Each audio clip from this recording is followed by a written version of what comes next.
ஆச்சி கொழுக்கட்டை மாவு வந்தாச்சு. ஆச்சி கொழுக்கட்டை மாவிற்கு கொழுக்கட்டை அச்சை கேட்டு வாங்குங்கள். சட்டப்பேரவையில் மானிய கோரிக்கையில் இனிமேல் அமைச்சர்கள் அறிவிப்பு முதலில் வெளியாகும் என்று சபாநாயகர் அறிவித்தார். அதற்கு படத்தில் முதலிலேயே கிளைமேக்ஸ் வைப்பது போல் இருக்கிறது என்று திமுக முன்னாள் அமைச்சர் தங்கம் தென்னரசு சொல்ல, பேரவையில் கிளைமேக்ஸை யாரும் பார்ப்பது இல்லை என்று சபாநாயகர் சிரிக்க, படம் போடாதுன்னு முதலியே கிளைமேக்ஸ் வைக்கிறாங்கன்னு உதயநிதி கேட்க பேரவையில் சிரிப்பலை வெடித்தது. புதிய அறிவிப்பாக வெளியிடுகிறோம் என்று சொல்லுகிற போது அந்த அறிவிப்பை கூட முழுமையாக அமைச்சர் பெருமக்கள் வெளியிட முடியாமல் போய்விடுகிறதே என்கின்றது என்னுடைய கவனத்தில் வந்தது. நான் நேற்று இரவு கூட அதை பற்றி சிந்தித்து கொண்டே இருந்தேன். இதை எப்படி மாற்றலாம் என்று சிந்தித்து ஏறத்தாழ 2 மணி அளவில் எனக்கு ஒரு யோசனை வந்தது. என்ன என்றால், அமைச்சர் பெருமக்கள் பேசுகிற போது முன்னுரையாக ஏதாவது நீங்கள் சொல்ல விரும்புகின்றீர்களா என்று நான் கேட்கிற போதே நீங்கள் அந்த பேச்சை குறைத்து கொண்டு தான் பேசுகின்றீர்கள். உங்கள் பதிலுரை இறுதியிலே வைத்துக் கொள்ளுகிற பிறகுதான் இந்த அறிவிப்பை வெளியிடுகின்றீர்கள். முன்னுரையாக ஏதாவது நீங்கள் சொல்ல விரும்புகின்ற என்று நான் கேட்கிற போதே நீங்கள் அறிவிப்புகளை முழுமையாக படித்து விடுங்கள். அப்போ காலத்தை நாம் கருதி பின்னாலே நீங்கள் பேசுகிற பதில் உரையை எப்படி வேண்டாலும் குறைத்துக் கொள்ள சீக்கிரம் இருங்க. அப்படிலாம் இல்லைங்க, நாம் இருங்க, அப்படிலாம் இது இருங்க சார்.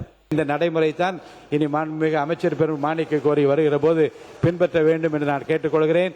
உறுப்பினர்கள் பேசுவதற்கு முன்பாகவே அறிவிப்பை சொல்லிவிட்டார்கள். ஆனால் அறிவிப்பை பற்றி தான் மேலும் கீழும் வருமே தவிர சபை பேச்சு சரியா இருக்காது. எனவே அமைச்சர் பதிலுரைக்கு முன்பு அறிவிப்பை படித்துவிட்டு பதில் சொல்லலாம், அதுதான் சரியா. இந்த அறிவிப்பு முன்னுரையாக ஏதாவது கூறுகிற போதே கூறுகிறது மூலமாக உங்கள் கையில் வந்து விடுகிறது. அப்போ அடுத்து பேச வருகின்ற உறுப்பினர்கள் உங்கள் முன்னுரையிலேயே நீங்கள் பேசுகிற போதே மானிய கோரிக்கையின் மீதும் பேசலாம், கொடுத்திருக்க அறிவிப்புகளை ஒட்டியும் சில ஆலோசனை கூட நீங்கள் சொல்வதற்கான வாய்ப்பு. நீங்கள்லாம் பேசி முடியுங்க. நீங்கள்லாம் பேசி முடித்த பிறகு அந்த அறிவிப்புகளில் வருகிற பேச்சு எப்படி பேச முடியும்? தாங்களும் சட்டமன்ற உறுப்பினராக இருந்திருக்கிறீங்க, அவையில் நீண்ட காலம் வந்திருக்கிறீங்க. எப்பொழுதுமே அமைச்சருடைய பதிலுரைக்கு பிறகுதான் அவருடைய அறிவிப்பு இருக்கும். அதுதான் முக்கிய தத்துவம். எல்லாரும் உறுப்பினர்களும் அதான் எதிர்பார்த்துட்டு இருப்பாங்க. ஆளுங்கட்சியாக இருந்தாலும் எதிர்கட்சியாக இருந்தாலும் தாங்கள் பேசிய பிறகு, தங்களுடைய தொகுதி சம்பந்தமாக பேசிய பிறகு அந்த தொகுதியில் தங்களுடைய தொகுதிக்கு ஏதாவது அறிவிப்பு வருமானு எதிர்பார்ப்பாங்க. அது மட்டும் இல்லை, அறிவிப்பு கொடுத்துட்டா எல்லா தொலைக்காட்சியிலையும் ஊடகங்களும் இதுதான் வந்துகிட்டு இருக்கும், அமைச்சருடைய பதில் வராது. ஆகவே ஏற்கனவே இருப்பதை போல புதிய நோக்கமே அதுதான். நீங்கள் கருத்தை சொல்லுகிறீர்கள். நான் ஒரு பொதுவாக ஒன்று சொல்றேன். ஒரு திரைப்படத்துக்கே போறோம்னு வச்சுக்கோங்க, இந்த திரைப்படத்தில் கிளைமேக்ஸ்ன்றது கடைசியாக தான் இருக்கும். எப்படியுமே நீங்கள் ஒரு 2 மணி நேரம் இருக்கத்தானே போக போறீங்க, இதெல்லாம் பார்க்கத்தானே போறீங்க. அதனால போய் உட்கார்ந்த உடனே கிளைமேக்ஸ் முதல்ல போட்டுருவோம். அதை கிளைமேக்ஸ்லாம் பார்த்துட்டு அதுக்கப்புறம் அந்த படத்தை அவர் எப்படி டைரக்ட் பண்ணியிருக்காரு, எப்படி எல்லாமே நம்ம பார்த்து மெதுவாக அந்த திரைப்படத்தை பற்றி எப்படி வேணாலும் நம்ம அதை பற்றி கருத்து சொல்லிக்கலாம்னு சொன்னால் அது அவ்வளோ தூரம் சரியா இருக்குமா? எனவே என்னுடைய கருத்து என்னன்னா, கிளைமேக்ஸே பார்க்காம மக்கள் போயிடுற கவலையில் நான் சொன்னேன். இல்லை, கிளைமேக்ஸ் யாருமே பார்க்க மாட்டாங்க. கிளைமேக்ஸை நிச்சயமா பார்ப்போம். உங்களுடைய climax lighter van I'm saying. நீ காலையிலேருந்து ஒரு முடிவில் என்ன பண்றீங்கன்னா, எதை முதல்ல சொல்லி எதை பின்னால சொல்றதுன்றது காலையில் வந்த உடனே அவர் பள்ளிக்கல்வித்துறை அமைச்சரை நீங்க பதில் சொல்லி அப்புறம் நீங்க பேசுங்க, கேட்டுங்க அப்படின்றீங்க. இப்ப நீங்க அறிவிப்பெல்லாம் முன்னால விட்டுட்டு அப்புறம் திருப்பி அதில் பேசுங்கன்னு சொல்றீங்க. பேரவைத் தலைவர் தூங்கிட்டும் படுத்துக்கிட்டும் பொத்திக்கிட்டும் படுத்துக்கலான்ற ஒரு முடிவுக்கு பேரவைத் தலைவர் விட்டீர்களா என்பதை நான் அறிய விரும்புகிறேன்.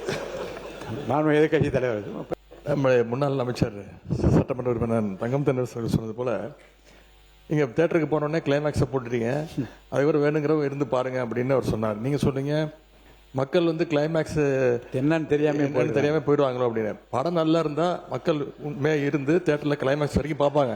நீங்க சொல்றதை பார்த்தா இந்த படம் எப்படியும் ஓடாது, இந்த படம் நல்லா இருக்காது, அதனால முதல்ல கிளைமேக்ஸை போட்டுருவோம் அப்படின்னு சொல்ற மாதிரி இருக்கு. சமூகத்தில் அமைச்சர் மாண்புமிகு பேரவைத் தலைவர் வர இப்ப எல்லாம் படங்கள்ல 2 கிளைமாக்ஸ் இருக்கு. முதல்லையும் கிளைமாக்ஸ் இருக்கு, பின்னாடியும் கிளைமாக்ஸ் இருக்கு. எப்போ ஒரு மாற்றத்தை விரும்ப வேண்டும், மாற்றங்கிறத விரும்பணும். நீங்க ஆட்சி மாற்றத்தையும் விரும்ப மாட்டீங்க, நடைமுறை மாற்றத்தையும் நீங்க விரும்பல அப்படின்னா எப்படி அது சரியா இருக்கும்? அறிவிப்புகள் ரொம்ப முக்கியமானதாக தான் நான் பாக்குறேன். முன்னாலே அறிவிப்பு பண்ணுறீங்கன்னு வச்சுங்களேன், எந்த தொகுதிக்கே அல்லது அந்த பகுதிக்கே பொருத்தமான அறிவிப்பு இருந்ததுனாக்கா அவங்க பாராட்டி பேசிட்டு இருப்பாங்க. இப்போ எதிர்கட்சி வரலன்னு வச்சுங்க, ஆரம்பத்தில் இருந்து இந்த ஆட்சி சரியில்லை, இந்த ஆட்சி சரியில்லை இப்படி தான் பேச ஆரம்பிப்பாங்க. கோரிக்கை கூட வைக்க முடியாது. அதனால நீங்கள் எடுத்திருக்கிற முடிவு கரெக்டாக. எப்போ நான் சொல்கிறேன்னா, முன்னாலே சொல்லாமல் பதிலுரை பேச ஆரம்பிக்கிறாங்க இல்லையா, அப்போ அறிவிப்புகள் சொல்லிட்டு பதிலுரை பேச ஆரம்பிக்கட்டும். எல்லா உறுப்பினரும் பேசி முடிந்த பிறகு அவர் பதிலுரை சொல்லுகிற போது அறிவிப்பில் இருக்கிற விஷயங்களை பற்றி உறுப்பினர் பேசக்கூடிய வாய்ப்பை இழந்து விடுகின்ற காரணத்தினாலே அறிவிப்பை முதலில் வெளியிட்டு பேசுவதுதான் பொருத்தம் என்று நான் கருதுகின்றேன். அதன்படி நடைமுறை தொடரட்டும். ஆச்சி கொழுக்கட்டை மாவு வந்தாச்சு. ஆச்சி கொழுக்கட்டை மாவிற்கு கொழுக்கட்டை அச்சை கேட்டு வாங்குங்கள்.